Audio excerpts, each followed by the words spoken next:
ما تنساوناش بارطاج واشتراك في القناة باش يوصلكم الجديد ان شاء الله ونكونوا جميعا مستفيدين.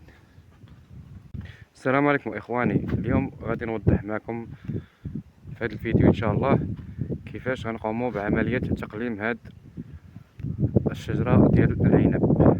هذه كيرقولها مهزوزة من الارض بجوج ديال الامتار ان شاء الله.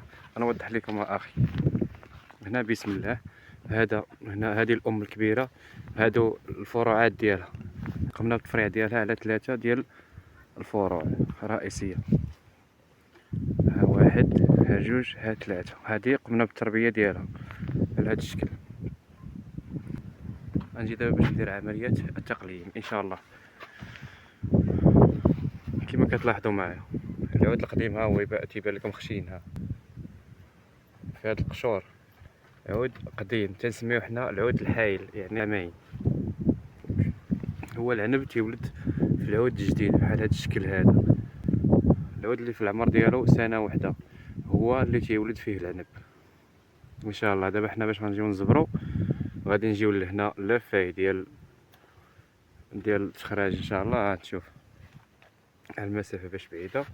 حنا ربيناها هكا، شوف كل واحد وكيفاش ربى الشجره ديالو. المهم نوريكم القاعده اللي كتطبق. هذا هنا هارد لتحت غنحيدو، هذا هنايا غنخلف به العام الجاي.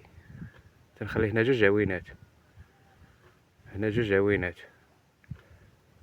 تيحرصوا ليا على العام الجاي ان شاء الله. تيكونوا خرجوا باقيط هنايا باش نخليهم على الولاده ان شاء الله.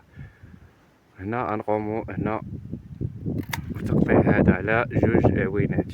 ديما كنقطع الخلف اللي في اتجاه ديال الشجره الاول، هو اللي كنقطعو على 2 عوينات، واللي من موراه الاخر غنخليه على 7 ولا 6 ديال العيون. غنخليه باقيط، هذا غنخلي فيه واحد نص متر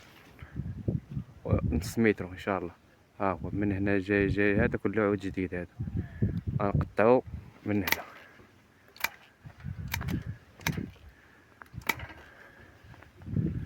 توضح هاد الامور. هنا عندي الولاده غنخدم به هذا العام الجاي غادي نقطعو من هنا. غادي نشد من هذا هو يكون خرج الباقيط هذا من هنا. غادي نخرج 2 باقيطات من هنا، وحده غنخليوها باقيط طويل وحده غنقطعوها ثاني على هاد الشكل ديال هذا هنا باش نعاودو نخلفو العام الاخر ان شاء الله. عندي هذا خارج من هنا غنحيدو بهاد الطريقه هادي. هذا اللي مشى هكا في الاتجاه غنخلي ليه 2 ديال العيون، وهذا اللي جا لهنا غنخليه باقيط على مسافه ديال نص متر ولا 6 العيون ولا 7 العيون. كنقصد بهم هادو هما العيون. هاد العوينات هما اللي كيخرجوا الاغصان وكيخرجوا الاوراق والعنب. نمشيو للام الاخرى.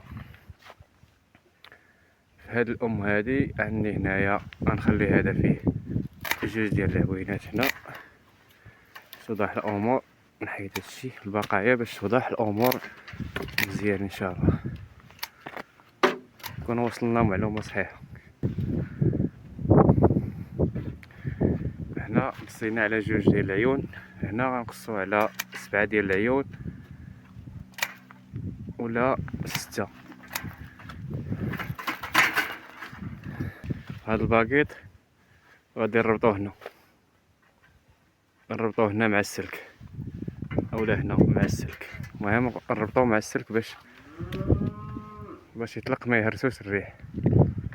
هذه هي الطريقه. هكذا هذا هو الزبير ديال العنب. ما تنساوناش بارطاج واشتراك في القناه باش يوصلكم الجديد ان شاء الله ونكونوا جميعا مستفيدين. هانتوما كما شرحت لكم في الاول.